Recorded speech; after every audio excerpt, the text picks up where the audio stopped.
Ever had a situation where just one app is blasting sound, like a noisy browser ad or game, while everything else is quiet? Windows 10 actually lets you mute apps individually, but most people don't know this feature exists. Before we get into it, hit like and subscribe for more Windows 10 tricks you probably didn't know about. Here's how to do it. Step 1. Open Volume Mixer.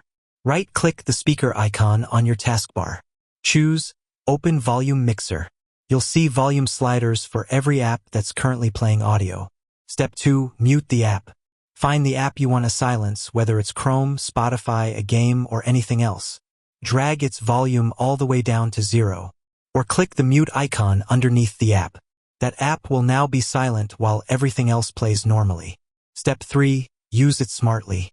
You can also use this while screen recording, streaming, or working to mute distractions without turning off your entire sound system. Just keep in mind, the app needs to be actively playing sound to appear in the mixer. If this helped you control noisy apps, hit like and subscribe for more silent solutions and PC productivity tips.